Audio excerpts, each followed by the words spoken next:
no problem. And I'll be candid with you.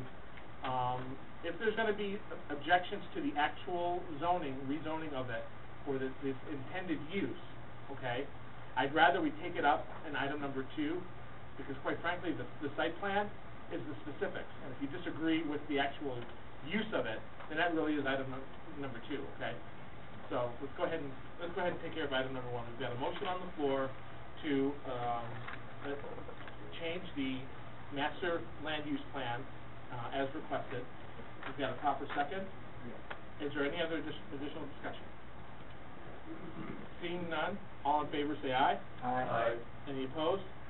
Hearing none, the motion carries. Thank you. That's item number 1. Mr. Planner, item number 2.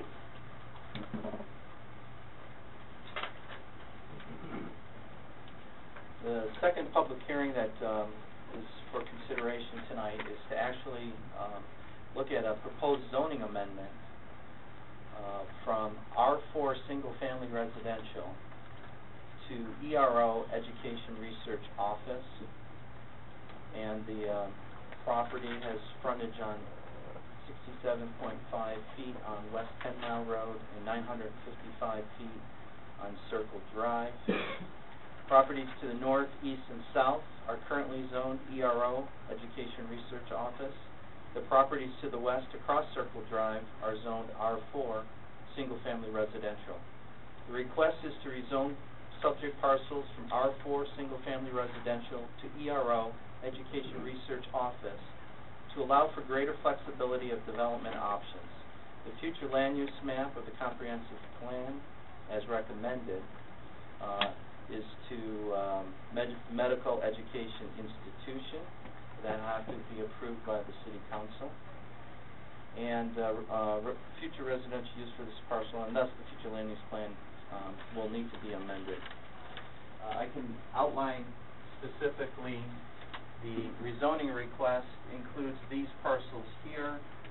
The blue is indicating the existing ERO. This is the existing R4. The university is requesting that the areas outlined in red be rezoned to be consistent with their main campus, which is designated as ERO. The remaining properties to the west of this will remain R4 single-family residential. And after public comment, I'd be happy to answer any questions that the Commission may have. Very good. Thank you very much. Okay. This portion is to discuss whether or not we should rezone this to allow the uses that are being suggested. Okay. I want to go over just briefly how I want to handle this, because there's a lot of people here that are very passionate about this issue. What I'd like you to do is to be, when you come up to the microphone, state your name and address for the record. You have up to 5 minutes to speak on this particular subject, and I will strictly enforce the time. If you've already spoken to this, if you could please summarize what it is that you said, because we have the record already of the extended comments that we've had over the last 2 meetings. We've been here till nearly 11 o'clock and taking in testimony. All of that information is going to be provided to the City Council. After this meeting, we're going to vote, one way or the other, on the outcome of the rezoning and of the site plan that's being requested. Okay? That recommendation then goes to the City Council. The City Council goes through their own hearing process. They have a site plan committee meeting where the 3 members of the City Council actually get together and they'll hear the same presentation that you're all going to hear now. Okay? You have an opportunity to attend that. They will also have a study session, much like we had our study sessions here, more informal, but able to discuss matters and get the City Council members up to speed who weren't at the site plan committee. Then they'll go on to their own public hearing, okay? And if there are any elements of the site plan, if it's approved, if there are any elements of the site plan that don't meet strictly our requirements, they then have to go to the Zoning Board of Appeals, okay? So there are multiple opportunities. Just so I don't want you to think that we're going to vote on this and it's a done deal, okay? I want you to be able to know that you have an almost a duplicate process with the city council, okay, so that you can make sure that your issues and concerns are heard. I just want you to feel as though if you don't get it all out now, it's just not going to happen, okay?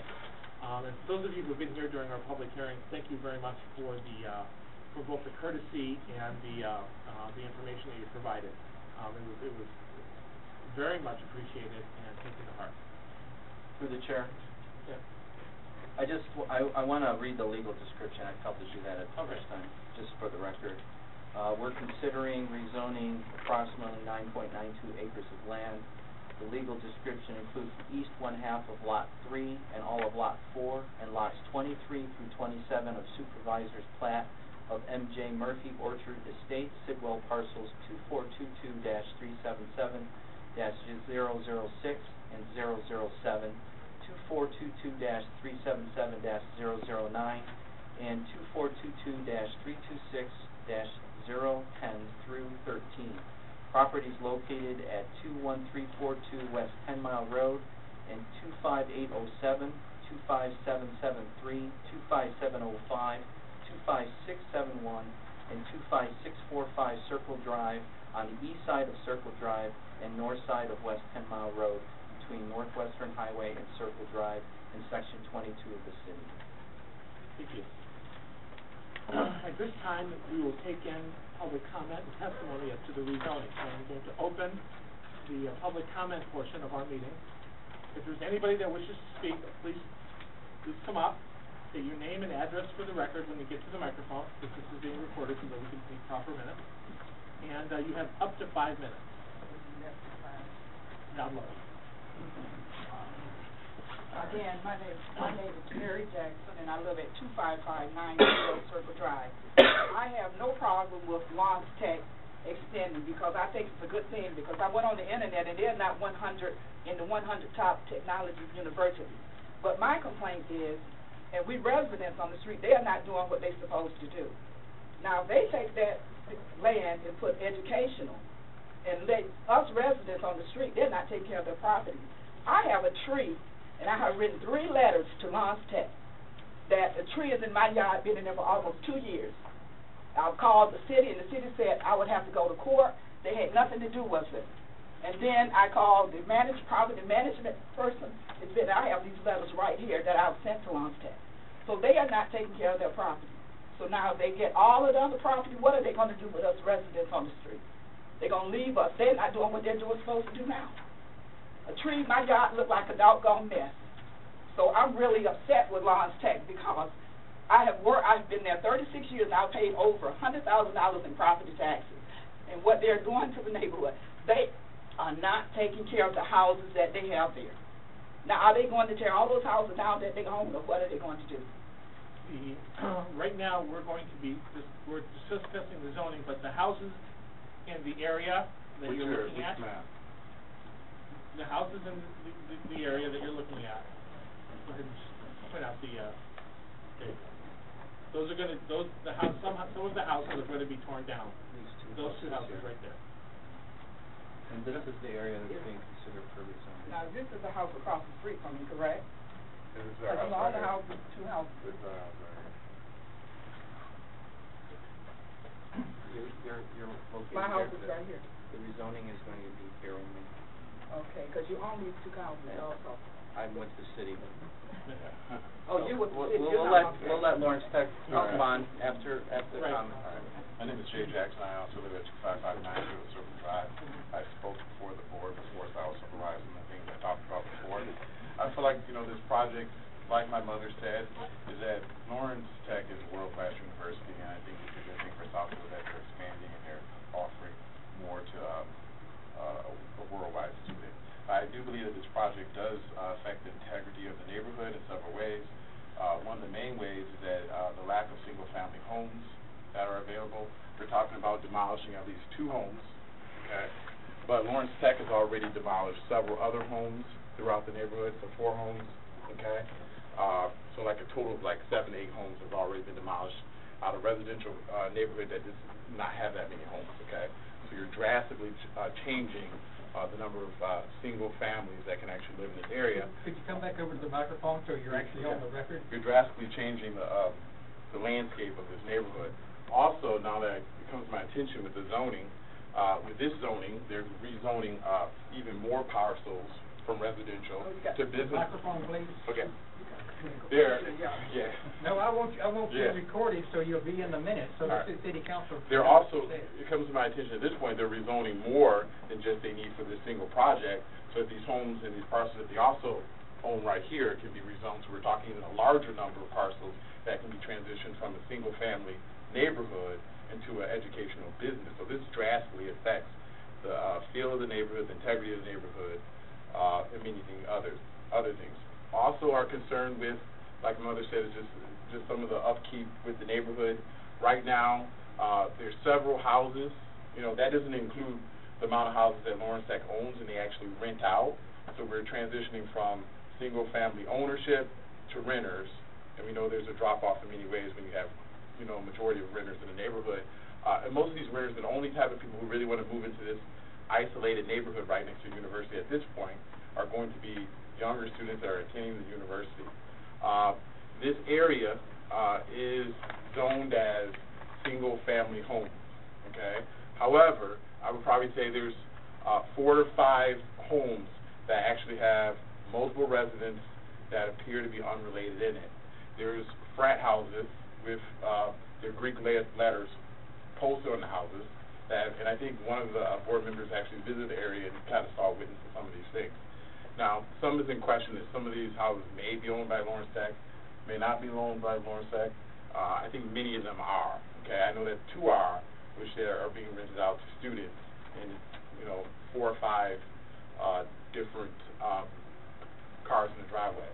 Now, to give them a little bit of credit, there haven't been many nuisances, but once again, it's going to be hard to attract many single families into this area with children. That neighborhood feel is gone. We also have concerns that, you know, building such a project is going to affect the uniqueness of Circle Drive with the wildlife. We actually have deer. Just a couple weeks ago, I saw a deer giving birth in my backyard. We have coyote. We have tons of wildlife because we have wetlands that run right through this area. We also have concerns with the security. Our house has been broken in the last 2 years, okay? We've lived there for over 35 years. We've never had a break-in, you know. Now we have renters next door to us that Lawrence Tech rented out to, and we have a break-in that cost us in excess of $20,000 because we have these renters that Lawrence Tech rented to. So there's all sorts of security issues. The security has been... Wait. I just want to make sure, just for the record, you know that it's the neighbors that broke in? Well, this is a... No. You don't know it's a... You don't know. No. Okay, then I'd rather not have to... Okay. Well, this is a... Okay. This is a unique neighborhood. A one-way in, one-way out with a lot of woods. It's impossible to kind of reach our property unless you're going to be right next door to us. It's basically impossible. Or you drive in or walk in or... Yeah, it's pretty impossible. But nonetheless, since we've only had these changes since we have a majority of renters, so that's a fact. Okay.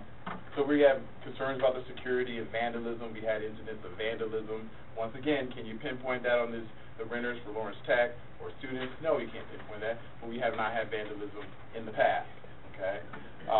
So this does affect our property value, okay? When you have a neighborhood that moves from single-family homes to renters, it's going to affect property value. When you have less single-family homes in a neighborhood, it's going to affect your property value. And I feel like that Lawrence Tech has this master plan, and they have a lack of urgency, okay? As they transition this neighborhood to a business district, you know, our property values are going to decline, so much so it's going to be impossible to sell. And these are the effects that we are feeling as residents of this area. And I really wanted it on the record that this is detrimental to the residents who live on Circle Drive, okay? And it's detrimental to our way of life, it's detrimental to our property values, and I believe that there should be more studies done of how it affects the residents, okay?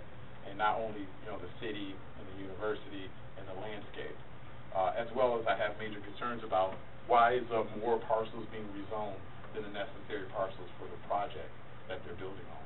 Very good. Thank you. Is there any other person wanting to speak specifically to the rezoning? Sure. Please step up. State your name and address for the record.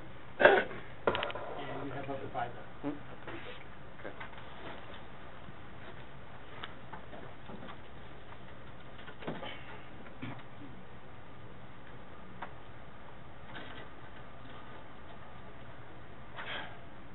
How you doing? My name is Joey Dillard. I live on Circle Drive, Campus Safety.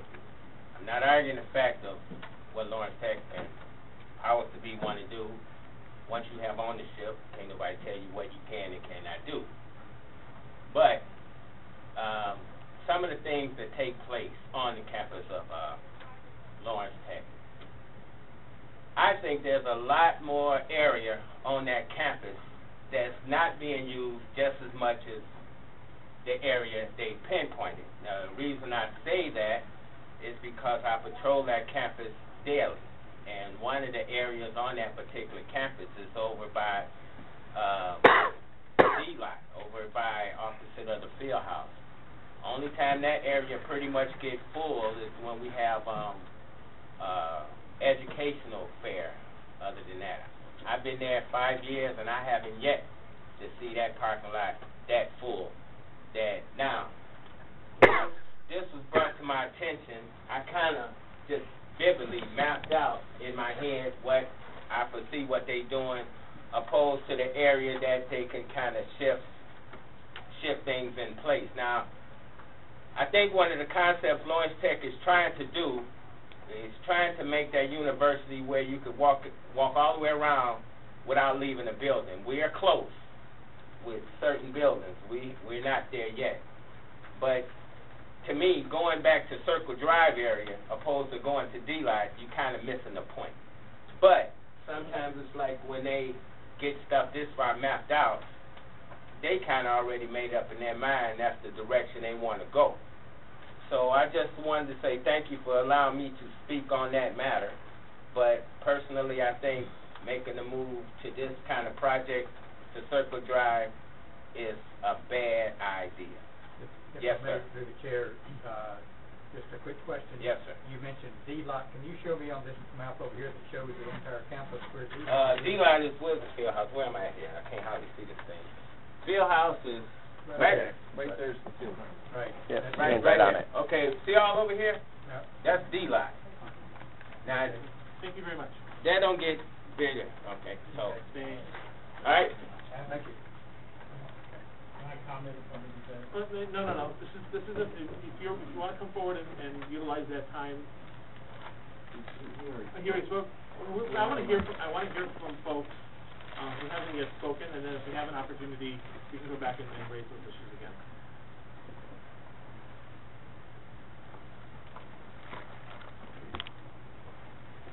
Good evening.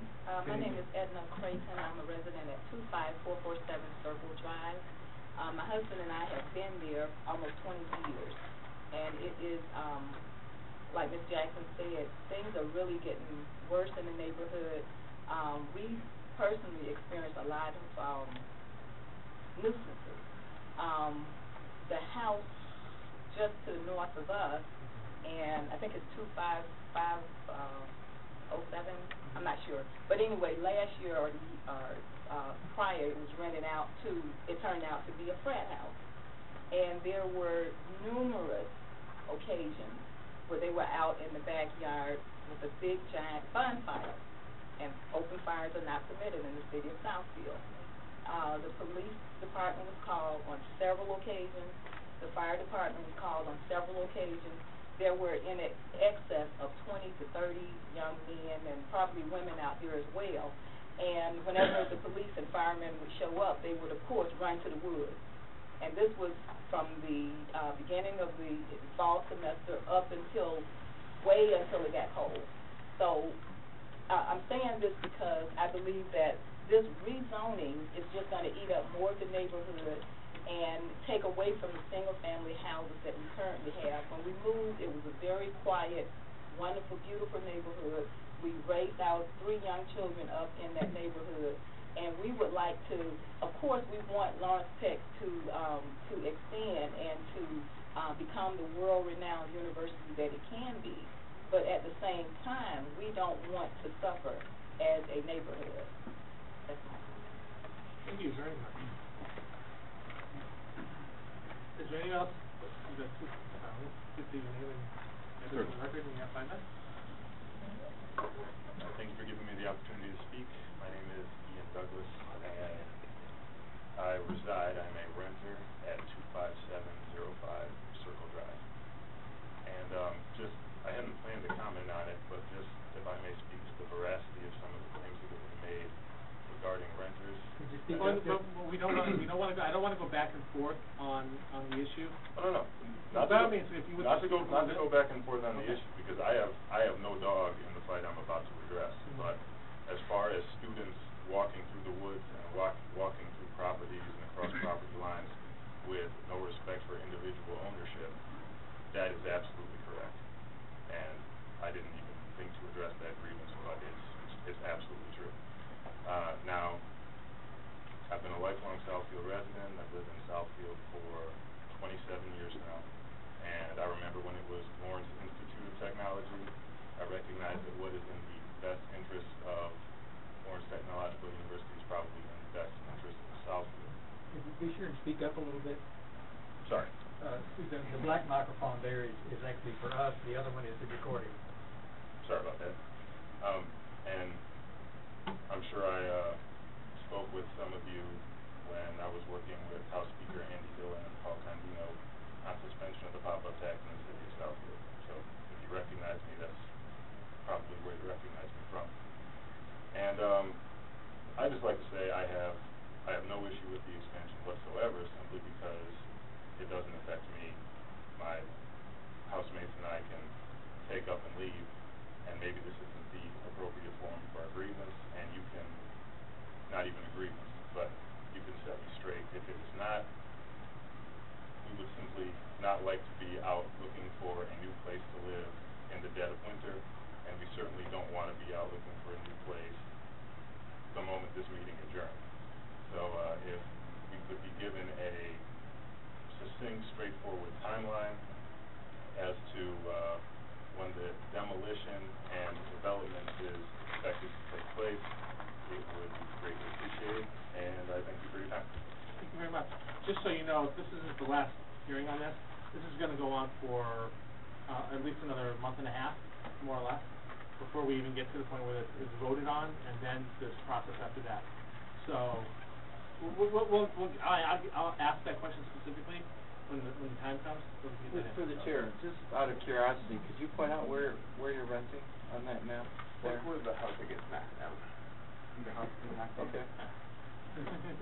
So you already know that. One more thing, if there's anyone here from Lawrence Technological University who could answer my questions regarding a timeline, please feel free to contact me. Well, they're right back there, and I told them to take care of that way, maybe informally without disrupting the meeting. Is there anybody else that would like to speak, that has yet to speak? Yep. There we go. That has yet to speak on this. If you would, please.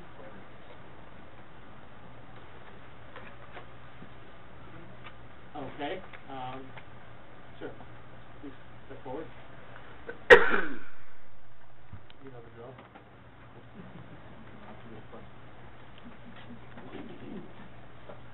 Good evening. Good evening. I'm Joe Verizor. I'm the university architect for Lawrence Technological University. And I'd like to speak to just a couple of minutes about some of the things I've heard tonight, some of which I can speak to with some expertise, and there's a couple that I can't speak to at all. I will tell you one story, and I lived in a community adjacent to here several years ago, more than I care to think about how long ago, and that was Royal Oak. And a tree fell from my neighbor across my property, and I learned quickly that I didn't have recourse against the tree. I had recourse with my insurance company for removal of that which was on my property. So I'm not sure if that was right, wrong, fair, or unfair, but I got stuck with removing a tree. So I just tell you that story for what it might be worth for getting that removed. As far as a couple of the other things that I've heard, what we're doing here is fulfilling a master plan, a strategic plan that's been in place for many years. It was informal until 1997, and then it was formalized back into the 60s. Lawrence Tech, I understand, started long before I was on their staff, acquiring property in that area. and has been doing so, and owns all but 11 of the properties, 7 on the west side along Lois Lane, backing up to Lois Lane houses, and 4 that are in the, what I'll call the P portion of, and down on that side, east side of Circle Drive. And so a total of 11. Our objective is within sometime between now and 50 years out in our plan to own all the property. And I know some of you own that property, and the last properties we go after will probably cost us more than we want to pay. But that's a time in the future. As for now, what we're trying to do with the property that we own is improve on it and make the land that we've acquired more valuable to you and to our neighbors. We're attempting to be a good neighbor. I'll give you an example of that. Yeah, there's a couple of houses we're tearing down. True. And we've torn some others down, some that had septic fields that were beyond even consideration of restoration at a reasonable cost, and we could not afford to repair them and continue to rent them out, and so we tore those down. The property that we're calling for rezoning now for our development stops 1 parcel away from anything that's occupied today, and that was to act as a buffer between anything we do and any existing property that we don't own. Reason for that? To demonstrate that we're a good neighbor. Now, is it a changing neighborhood? Are we changing the feeling of the community? Yeah, we are a bit. I can't deny that. Are we making it equally more attractive? We think we are. As far as the wildlife is concerned, we've got deer that go along the wetlands, along the Evans Drain, along 10 Mile. Those deer are still there, in spite of the fact that we built the first building there in the 50s, 1955. We've subsequently built the housing north, which is on the campus of backing right up to the one we're talking about building in this time. And there was wildlife in there, and it's back, it's returned. Does it go away for a short while in the area of construction because of disruption? Absolutely. No question in my mind. Does it return? Yes. Equally so, because we've seen it happen. And it's not just that we've seen it, we know this happens in other areas as well. And that was attested to in one of the earlier work sessions by our consultant for landscaping design. There was another point, let me think of one to mention. Timeline for redevelopment? I'm sorry? Your timeline. Oh, the timeline. Yeah, and by now, the house that you pointed to that you're renting, I'm surprised that you haven't received a notice. I will check with our brokerage firm's signature that handles the property in that area for us, all of that property, and find out why you haven't. Part of it, maybe we're waiting to see the outcome of what comes out of all of the hearings in that before we start giving any notice. It might be premature, and that may be the logic behind that. I'm uncertain.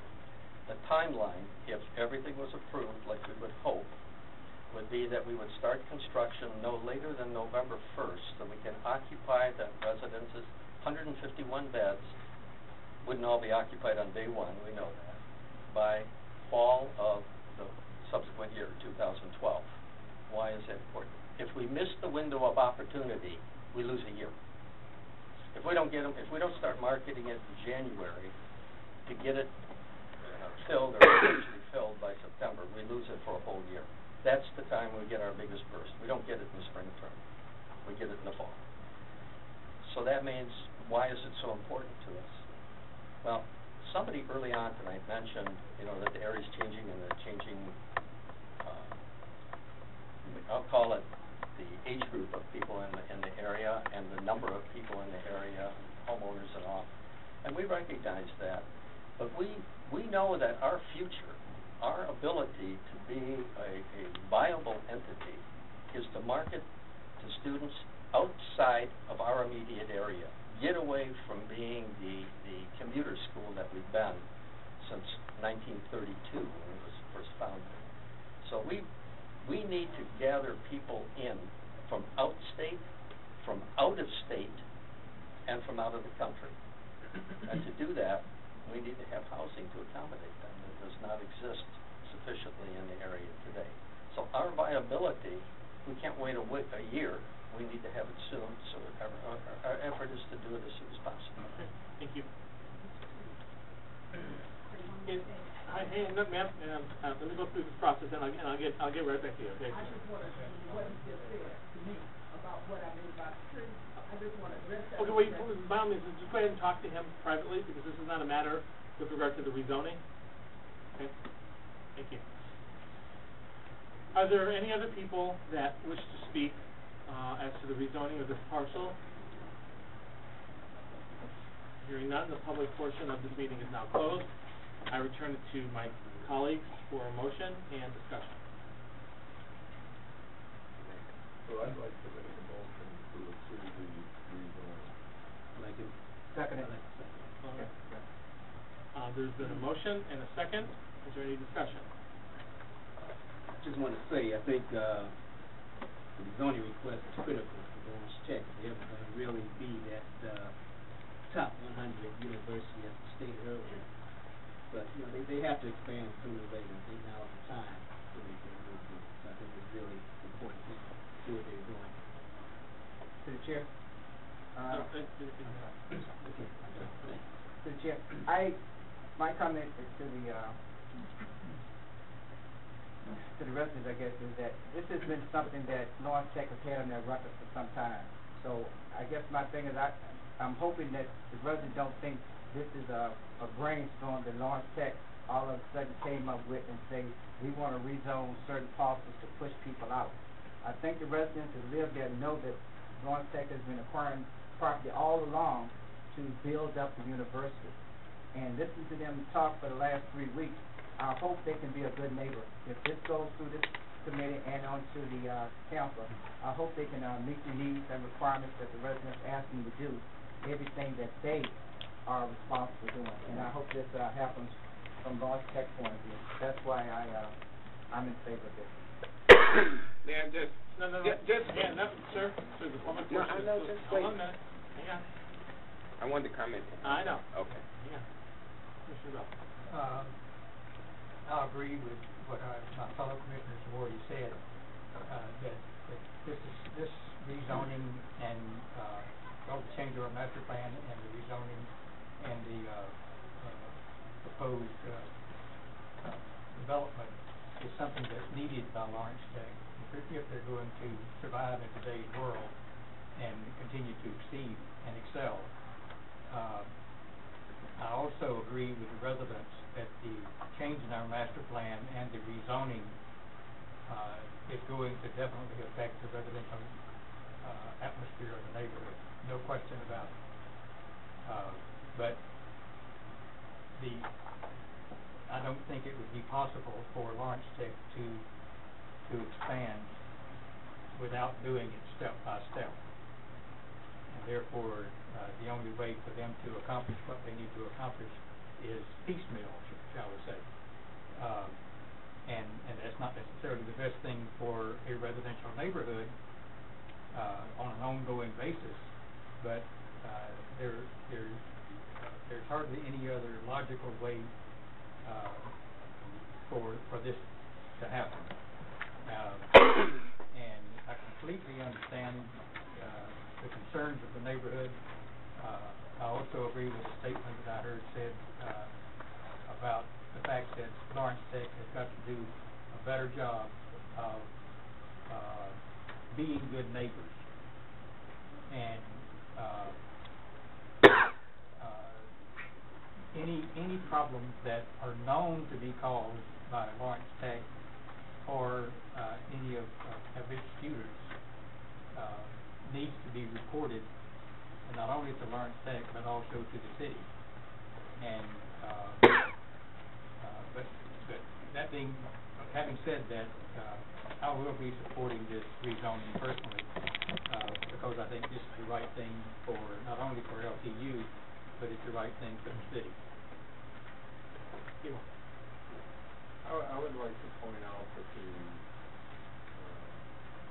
I did tour that whole area yesterday morning, studying the topography and the landscaping.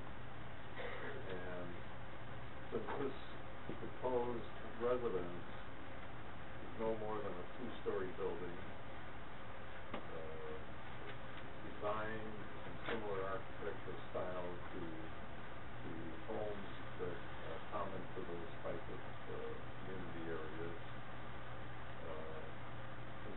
street, there's so much landscaping and trees around that you hardly even notice the institutional buildings that are quite large in the background. I mean, it's not like the institution is imposing its will on a friendly neighborhood.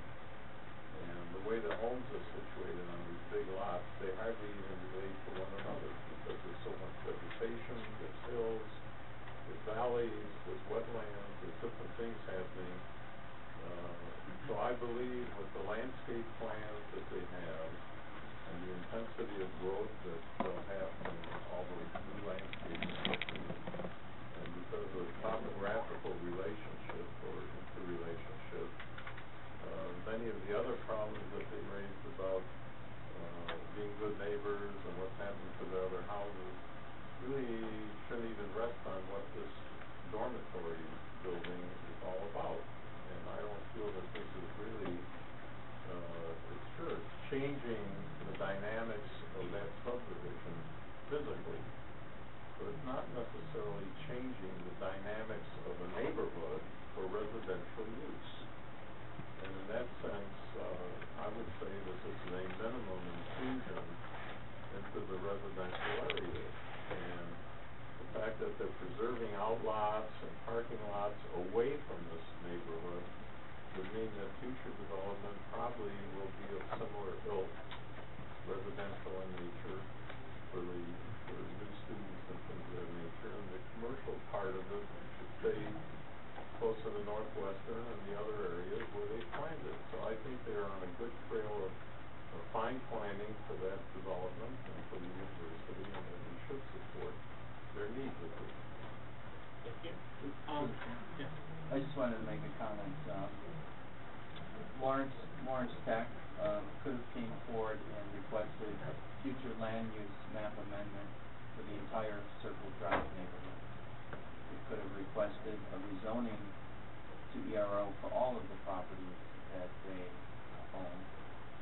And we, as the city, have to try to balance the needs of business and non-residential and to mitigate any potential negative consequences. And we spent a long time looking at where it would be realistic to square off the property and yet protect the existing residents. And therefore, in every situation, we try to create at least a one parcel buffer of existing residential between home occupied residents and properties that the Lawrence Tech owns. And therefore, the lines were drawn in such a way that they remained on the west side of Circle Drive, and wherever at least one lot buffer of residential existed before the homeowners. And for those reasons, we tried to find a balance between the needs of Lawrence Tech and also respect the needs of the existing residents at this time. Thank you. Mr. Rhodes? Yes, one other comment that I wanted to make. I've had the opportunity in the length of time that I've been on the planning commission and on the city council to read several community impact statements to do with various pieces of property, and I feel the need to comment that this few pages that I received by email over the weekend was very inadequate, in my opinion, as far as this supposed to be a community impact statement. I was very disappointed that this was all there was to it as far as what I know to be a community impact statement. Mr. Planner, community impact statements are only required for 10 acres or greater. And how much is this? I think this was 9.62. 9.9 to it. Thank you. Are there any other comments by my colleagues? Okay, hearing none, we've got a motion and a second. All in favor, say aye. Aye. Any opposed? Hearing none, motion is carried. Item number 3. This is the actual site plan for what is being intended the intended use for some of the area that has been rezoned. Mr. Planner. Through the chair, I'm going to give a brief introduction of Site Plan 1283, specifically if the rezoning request goes forward and gets approved by the council. The university is requesting to construct a new 51,614 gross square foot student dormitory, which will house approximately 151 students. And I'm going to turn it over to the university and their professionals to actually get into the details of the requested site plan, and then I'll be happy to answer any questions that the commission may have after their presentation.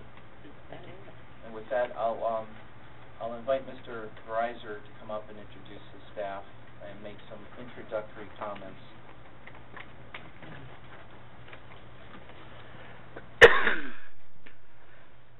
Thank you.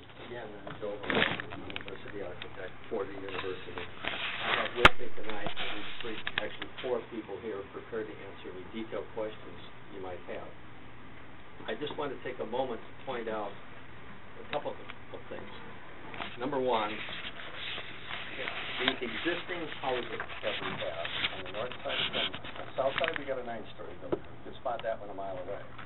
On the north side of 10 Mile, on the campus, we have a J-shaped building that's 4 stories tall. And you don't notice it from Circle Drive. We wanted to build, there are those who wanted to build 4-story because it's more efficient for us and consumes less land, including the president of the university who felt that way. But we were able to persuade him that that's wrong for the community, and we stretched that out, and it's only a 2-story building, so that we don't have anything that imposes on the neighbors. So we took that into account. We took that care. The second thing is, as the project is described to you, you will find that it is oriented so that the front faces what's called our C-lot. This is C-lot. That's the big sea of asphalt, and that isn't why we call it C-lot, but it's C-lot. And the new housing aims in this direction so that all the paths lead this way and focus the attention of students into the campus. We've oriented the building such that it doesn't, attract people out into Circle Drive, it attracts them into the campus. With that, I'm going to turn it over to the team and ask them to give you a little more detail. Good evening. My name is Sue Newman with JPRA Architects. I'm going to reiterate some of the things that Joe just discussed, but I'm basically going to walk you through the siting of the building. I'll move that forward for you and speak to the mic.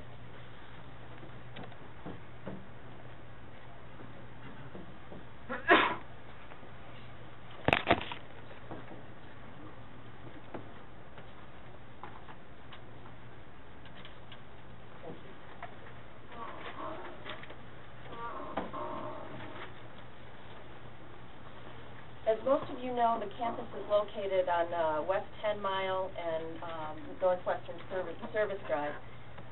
The building that we are proposing is a student housing building that will house freshmen who are not required to have vehicles on the campus.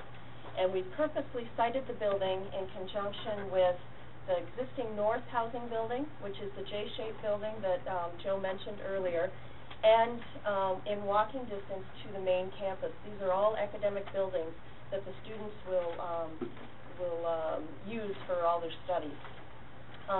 The building, as Joe mentioned, is facing that main campus for an easy walk to the adjoining housing building and these academic buildings. In addition to that, we located the building purposely adjacent to the C-lot, which is the lot that is not used most of the time. You can see in this aerial photograph, and this is pretty reminiscent of a school day. The lot is a third full, so this back lot is underutilized at the moment. So visitors to this building will be able to park in the C-lot and visit the students that are housed in this building. In addition to that, we have provided, and you can see it better on this drawing, a drop-off for move-ins and move-outs. So the access to the building at the front door, which again faces the campus, is in close proximity for easy move-ins and move-outs. It's important to note that the setbacks to the site, we had a required setback of 68 feet from Circle Drive. We've exceeded that setback and set the building at about 86 feet, just under 86 feet from Circle Drive. We had a setback of 93 feet from this property line. We've far exceeded that one and set the building at 210 feet from that property line. In addition to that, we had a setback of 75 feet from the north property line, and we set the building at 83 feet from that property line. In addition to siting this building, we have proposed a bike path, a community bike path of 10 feet wide, that is 10 feet wide, that will connect to the rest of the community. It will be brought to a certain point with this project, and in the future be extended along Northwestern Service Drive down to 10 Mile.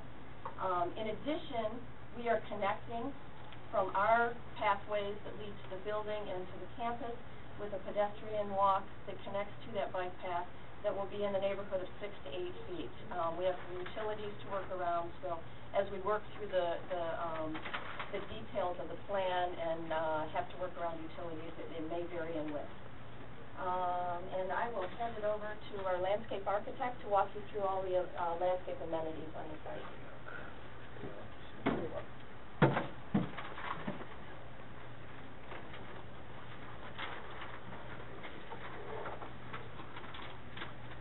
Okay, my name is James Gray with Russell Design, landscape architect on the project.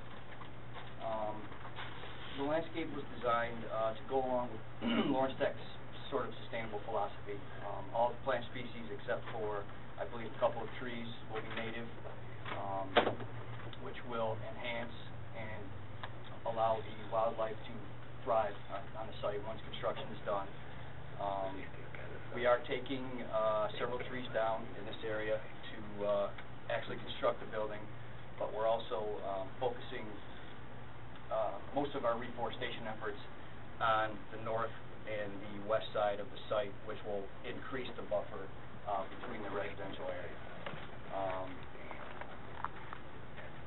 The sort of brownish color you see here is all native grass plantings with sort of a large manicured green space here, which will provide an area for students to gather and play frisbee or whatever.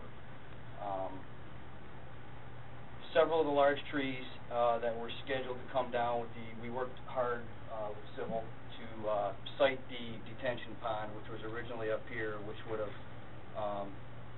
forced us to remove several of the large landmark trees on the site. We actually rotated that down here in order to save all those trees. Additionally, we are planning for rain gardens on the east side of the building to mitigate some of the stormwater runoff. With that, I'll hand it over to Mark, and he'll walk you through the building.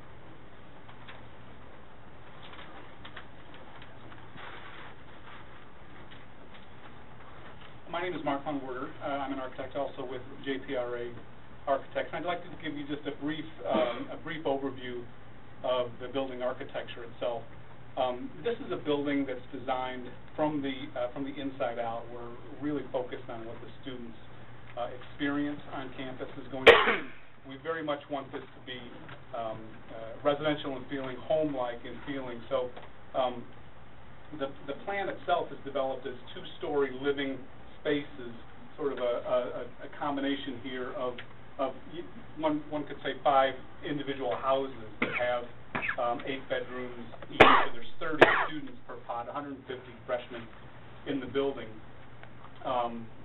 They share a common kitchen, they share common living spaces, they share common restrooms, and then the overall building has a few extra common spaces for exercise and for doing the laundry and things like that. But really, there's also common spaces for them as they leave the building heading toward the campus in what is developed as a residential quad between the 2 residential buildings. And so the external the external application of what that building then looks like is very residential in scale and in form with the pitched roofs. For materials, we've selected brick and some architectural burnished masonry, which the masonry will be at the entry and at some of the accent locations for stair towers and things. And the brick is one that's used elsewhere on the campus. There are a number of brick tones used on the campus, and the roof then is a metal standing seam metal roof, which starts to tie it into some of the more contemporary architectural language that's on campus with some of the non-residential buildings to start to sort of bring the language of the campus together as well.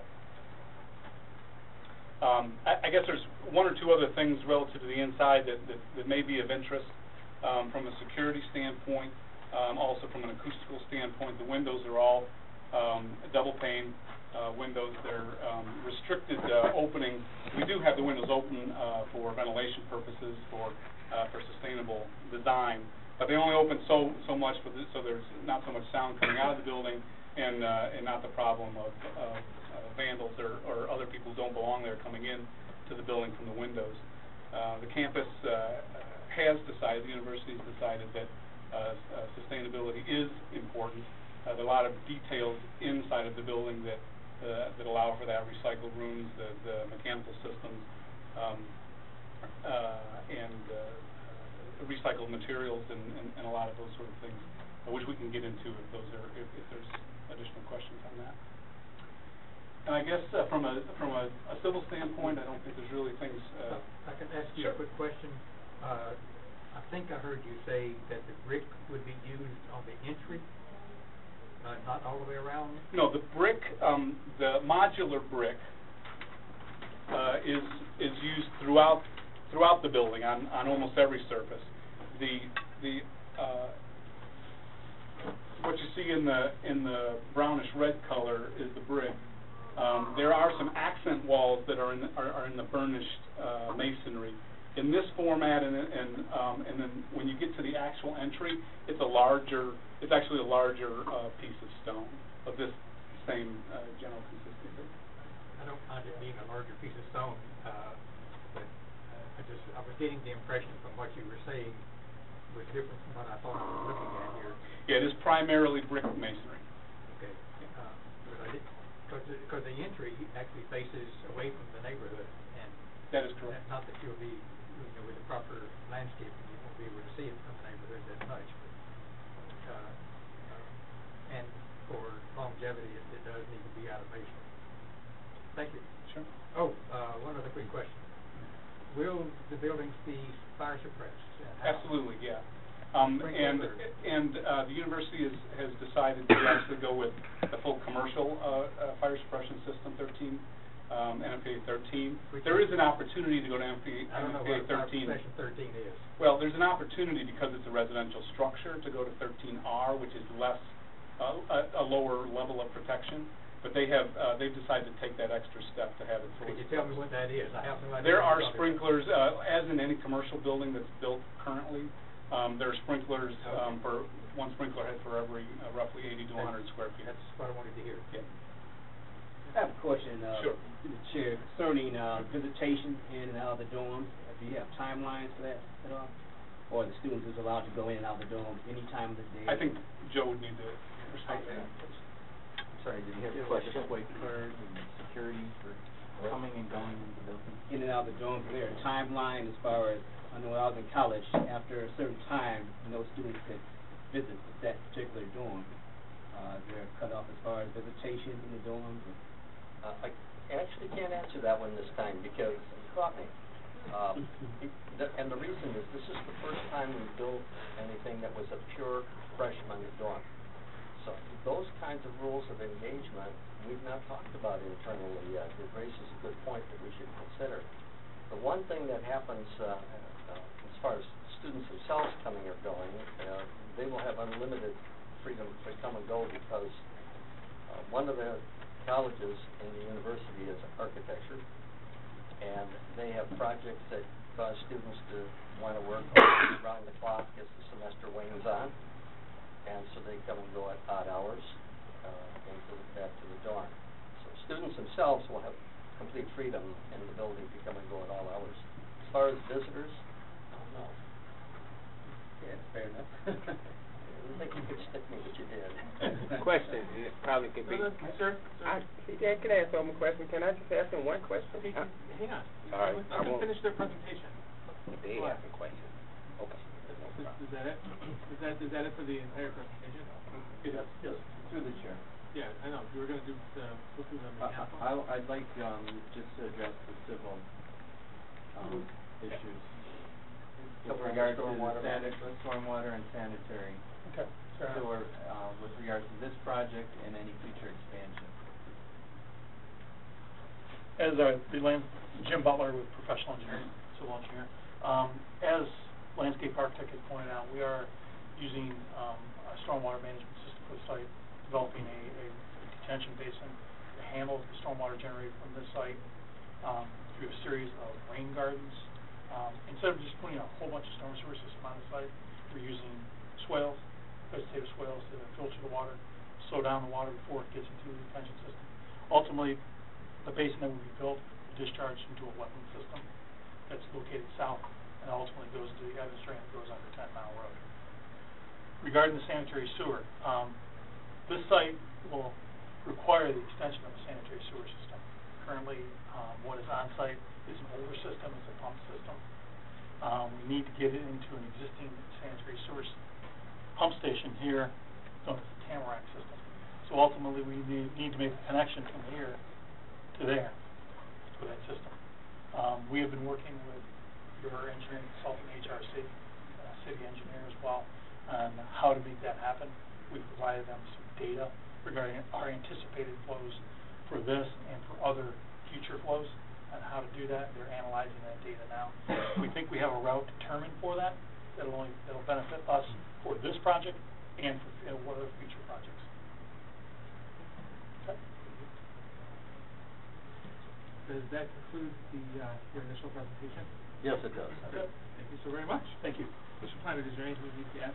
I just, want to point out when you're prepared to make a recommendation on page 3 of our letter, there are 9 items that, we would ask you to consider making part of the recommendation if it is in favor. We have that recommendation from you read into the Yes, record? I will. When it's time, I'd like to be able to read that.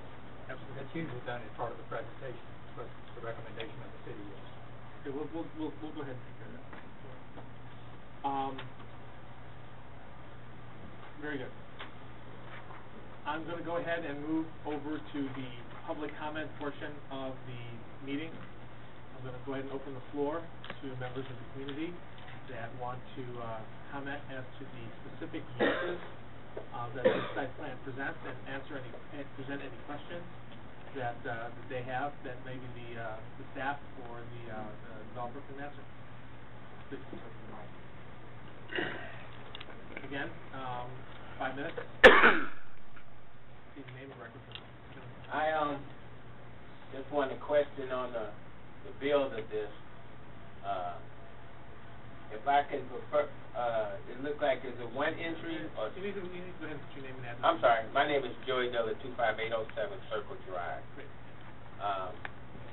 One of the concerns that we have at North Housing, and one of the concerns, I'm speaking as campus safety, one of the concerns we have at North Housing and South Housing is like you said, the freedom of moving. Now, by that being their living quarters, I just felt as of being there for a period of time, they're kind of trapped.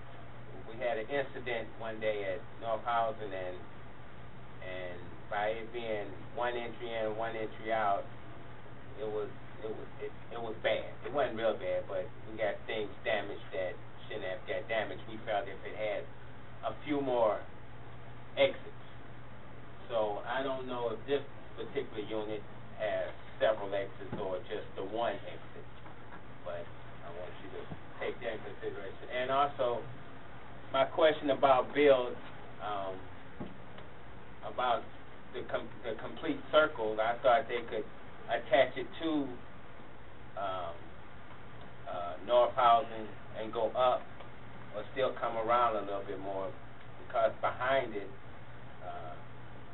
to me, it seemed like that's going to be more of an obstruction than more than a freedom of movement. I just see more space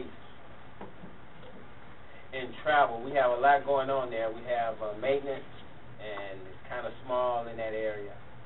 And I just want to make sure that I have the mobility of movement for my students and for guests, because I think that's one of the reasons why we send a lot of traffic to the field house when we have a art fair, because that's where our load so far can go as far as vehicles.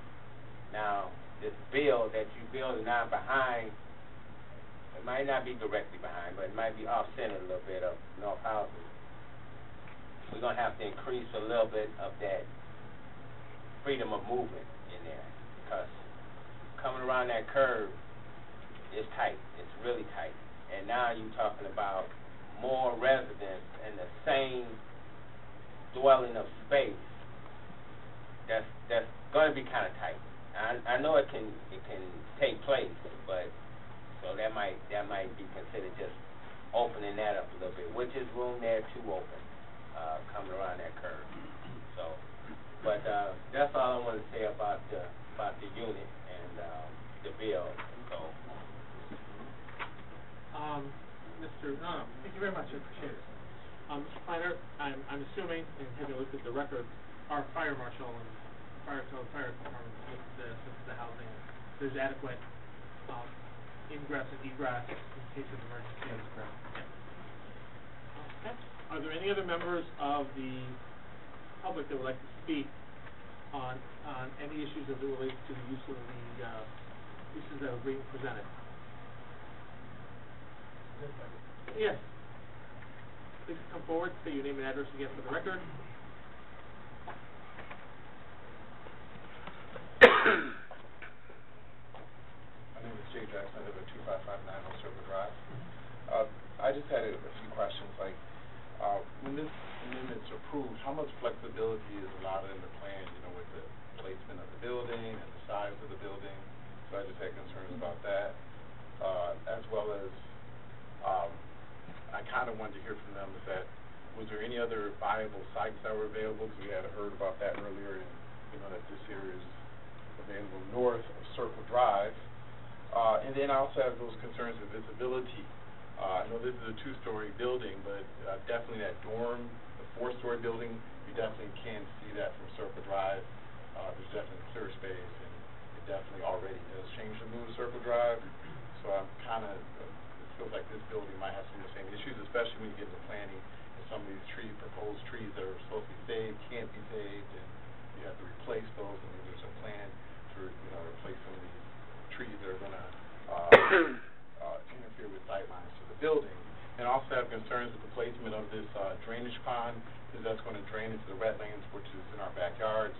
Is there like any recourse if, now that we have more drainage towards that, that's going to start seeping onto our property more and more, since this proposed pond is basically right here, the drain to this, and the drain I think you were talking about is over here. It will drain south. Okay, it's going to drain south, not going to drain this way? Okay. So that's not as much as a concern, but one concern about that, since having that, is that seems like there's no trees going to be there, so we're having more sight lines to the campus. No, they're actually going to be planting many more. You're going to have more trees there now. Even though you have, because from that one diagram that they displayed, it seemed like they had the pond that kind of came right up along Circle Drive. We talked about last time how no one would want to traverse that general area. This is the topography. Yeah, but you're not going to have very high trees there. Go ahead and put that up. Are there any other? I don't want to go back and forth. Go ahead and say all your. Generally, right here from this dorm, this seems like definitely you're going to have a sight line to the dorm right here, just from this diagram right here, things like that. Those are just some of my concerns. Great, thank you. All right, with regard to, hold on for just a moment. Are there any other questions from the board so we can just have them all answered at the same time? Yes, can you just hang on for just a moment?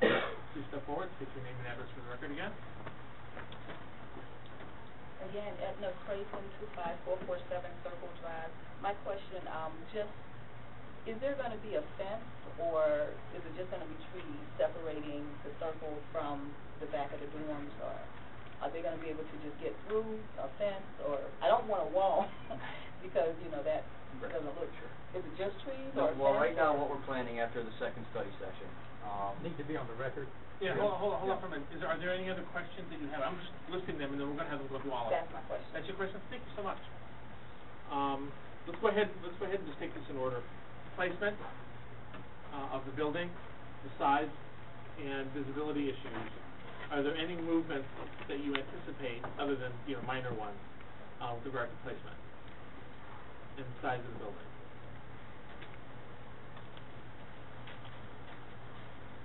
There are, Joe Verizon, Lawrence Tech, University Architect. There are no plans for the expansion of this building or making it any bigger. There are also no plans to make it any smaller, because the 150 or 151 beds that are planned right now, the number is determined, it isn't a science, but it is determined on how quickly you can fill the building over a reasonable time, and so that you don't overbuild, and yet you don't want to be trying to build two things back to back so closely. That's not sensible either. That was part of the question. Placement of the building? Do you anticipate it being shifted? We don't anticipate it being shifted. We certainly don't want to move it in the direction of Circle Drive, although it exceeds that setback now, and we could. We don't see a need to consider doing that. We don't want or need to do that. No. Okay. And the last question was visibility from the Circle Drive area, the building itself? Yeah.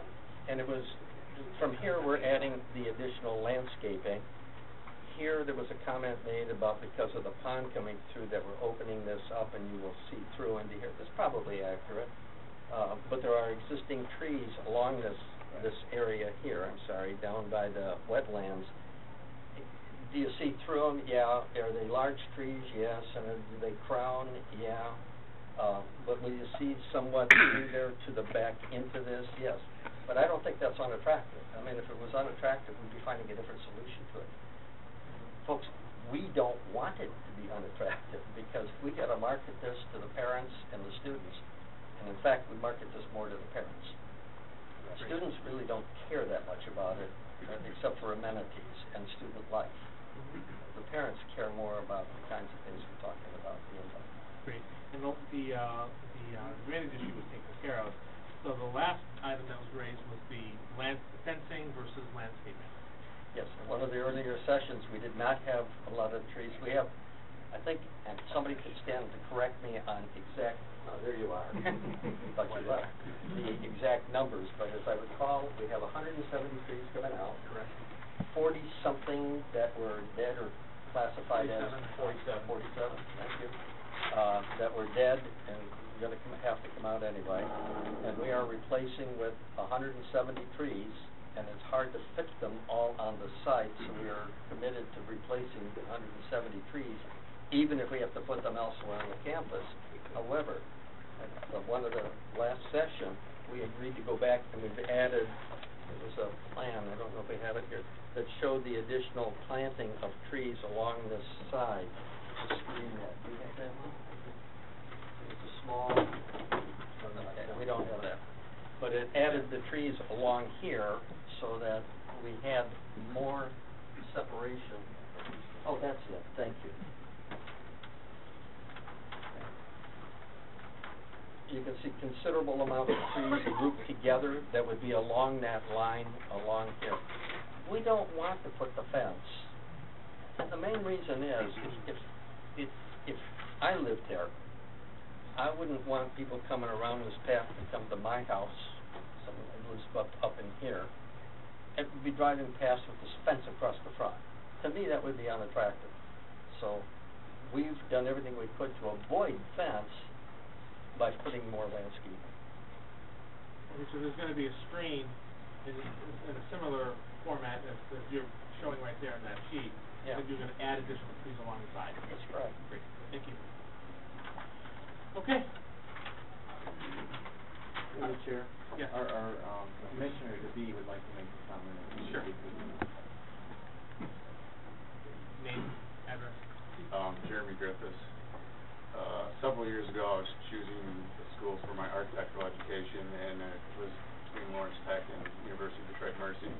I picked University of Detroit Mercy for financial reasons, mostly, but you're marketing this to me as a high school student. I grew up 90 miles north of here, upstate. The biggest deterrent from Lawrence Tech at that time was the lack of campus life, and I think this is reinforcing something that I've seen evolve over the last 10 years that I've lived in the area. The other thing I just want to commend you on is the siting, the natural setting.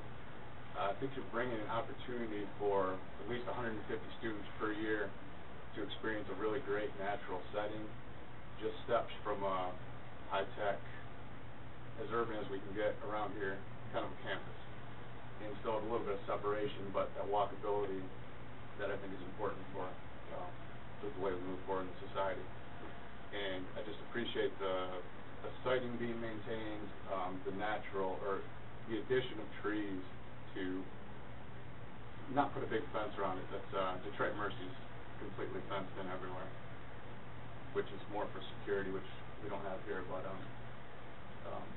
the other thing, we have a quad set up at Detroit Mercy, which was 4 buildings very closely related, which was nice, but it was in a sea of asphalt. This is going to be a better place to live, I think. So I like the design, and the other thing is I like how it's a residential scale building, but it's tacky. It ties into the architecture building, which is more cutting edge, something that's going to set you apart from the other universities in the future. So what you're saying is, had you done this, had this campus been here just the way it is, you would have chosen Lawrence Tech, right, to say that? They would have had a great scholarship. Thank you. Okay, I'm going to go ahead and close the public portion of the meeting, and I'm going to return it to my colleagues. If you would please go ahead and read the recommendation into the record, and we'll go ahead and we will discuss the Again, it's personal preference, but I do not like making a recommendation prior to hearing public comment, because I reserve the right to change any one of my conditions if there's something that comes up. So our letter that is written is based on the latest information, but I do appreciate hearing the public comment, and that's why I prefer reading the recommendations at the appropriate time. So if there are no other questions from the commissioners, well, I'd go ahead and just put that down, and then we'll go ahead. At this time, I will read the recommendation. Outstanding. The Planning Department recommends favorable consideration of the site plan request of UHS on behalf of the owner, Lawrence Tech University, to construct a new 51,614 gross square foot student dormitory. Site plan dated July 12, 2011, and a presentation board SP-1A, also dated 7/12/11, and received by the Planning Department on July 12, 2011, with the following conditions. Condition number 1. The petitioner is to combine lots 23 through 25 of Supervisor's Plat of MJ Murphy Orchard Estate, Sidwell parcels 2422-326-010 through 13, with the parent LTU parcel Sidwell parcel 2422-451-003. Group application with the Assessment Department. Item 2. This site plan is subject to the zoning approval ZR 1310, the zoning request of UHS on behalf of the owner by the City Council. Item 3. This site plan approval, including any attached landscape plan, does not constitute final landscape approval. A final detailed landscape plan must be submitted to the Planning Department and be approved prior to issuance of any building permits. Item 4. The petitioner is to provide a sprinkler system, where feasible, for all landscape areas to encourage preservation of plant materials. And I say where feasible is, the intent is to use native landscape materials, bioswales, rain gardens, and to put irrigation in some of those areas you may not Item 5, the petitioner is to execute a perpetual maintenance agreement for the landscape and parking areas both on the site and in the right-of-way, which includes maintenance of the stormwater detention system. Item 6, the petitioner is to implement the recommendations made by the Southfield Police Department's Crime Prevention Bureau regarding site security. Item 7, the building is to be constructed in accordance with the submitted elevations shown on sheets A2 and A3. Item 8, approval of this site plan and/or building elevations represented herein does not constitute nor guarantee approval for signage. Separate approval and sign permits must be obtained from the building department for any proposed signs. Item number 9, a non-motorized pathway, minimum 10 feet wide, shall be constructed per NDOT standards along Northwestern Highway as indicated on SP 1A. Further, an on-campus internal non-motorized pathway shall be linked from the dormitory to this pathway system. These recommendations are made for the following reasons. 1, the submitted site plan with conditions recommended by the Planning Department and the Planning Commission will be in accord with the spirit and purpose of the Southfield zoning ordinance. The proposed development would provide a reasonable arrangement of the use of the property and provides for adequate vehicular traffic circulation as reviewed and recommended by the city traffic engineer. The site plan does show that a proper relationship exists between a major thoroughfare and any proposed pedestrian pathways, service roads, driveways, and parking areas, thus encouraging pedestrian and vehicular safety.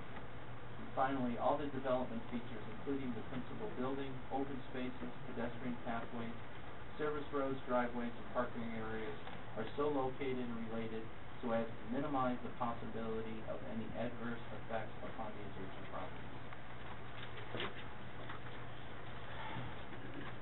Do any commissioners, or would any commissioners like to comment on?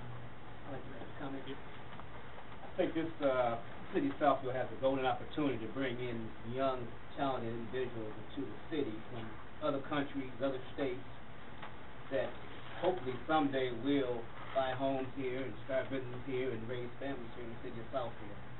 So I think it could be a golden opportunity for the city of Southfield in the future.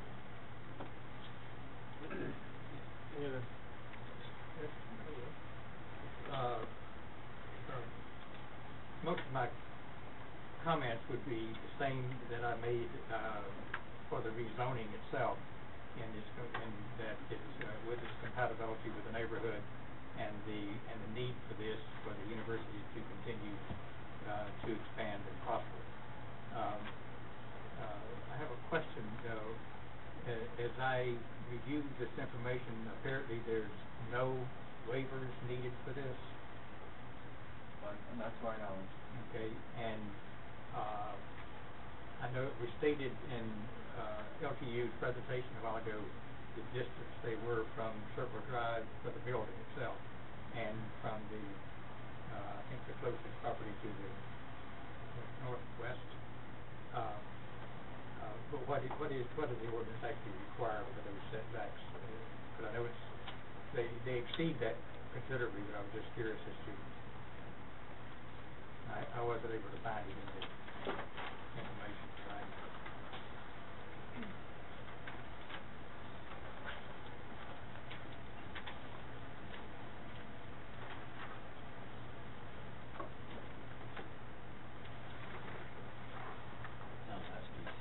Right.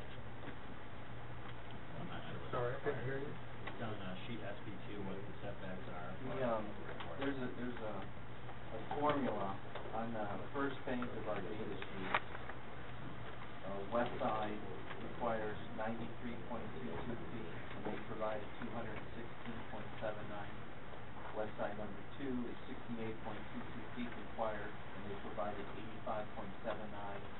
The rear is 53.11 and provided 83.33. Now there's standard setback requirements, and then based on the height, there's a formula. This is the formula, and they've far exceeded their setback requirements. Yes, I was missing that. Thanks. That's what I was.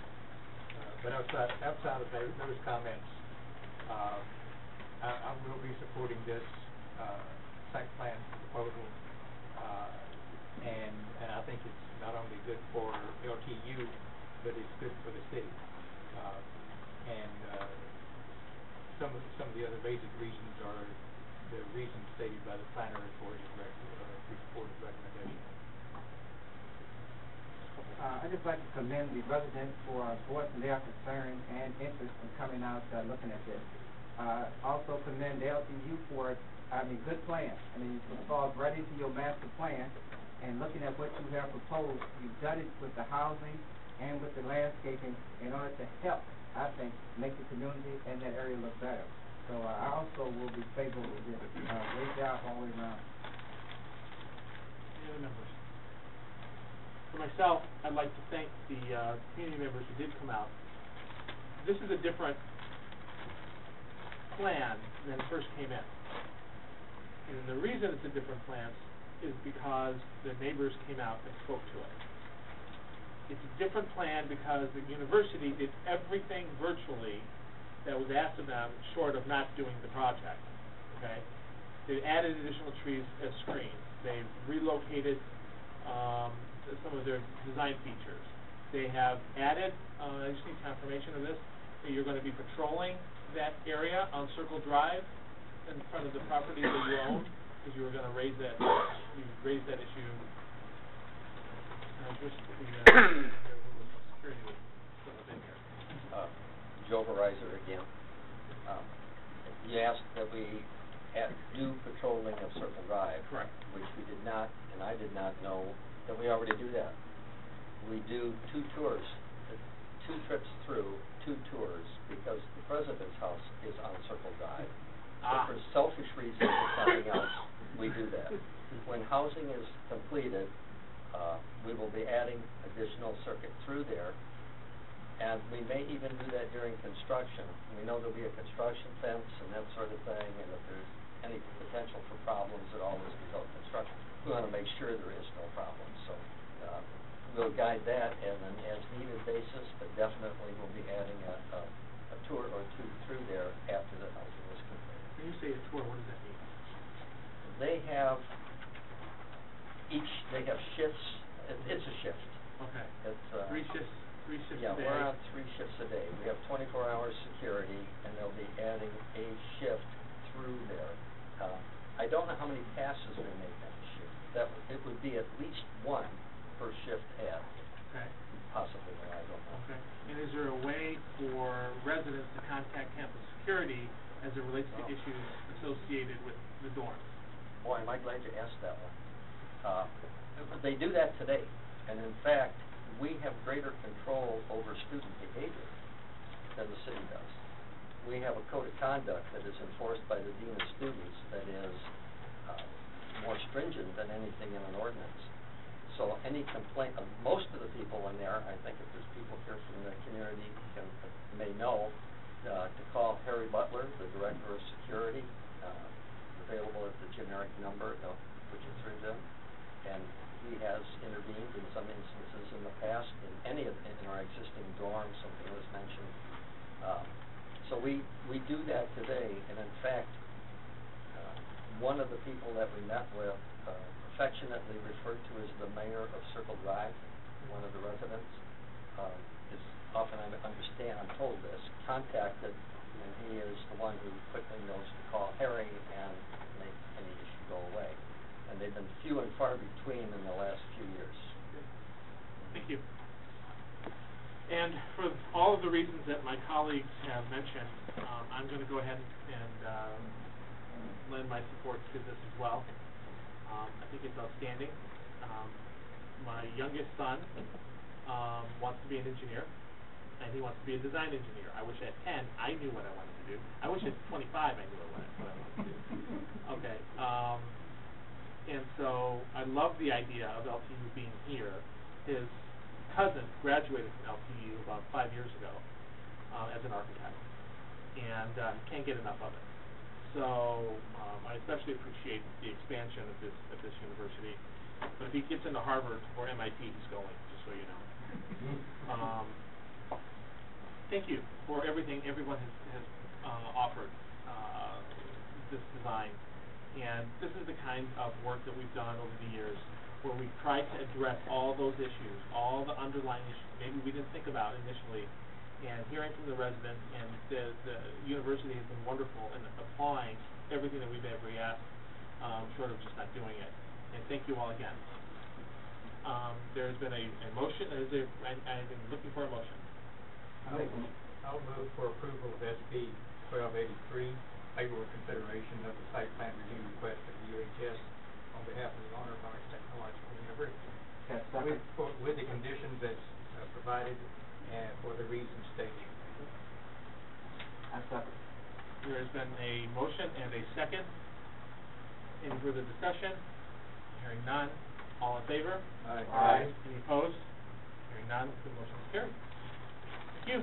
Appreciate it. Through the chair, I ask for a 2-minute recess. I'm gonna ask for a 5-minute recess.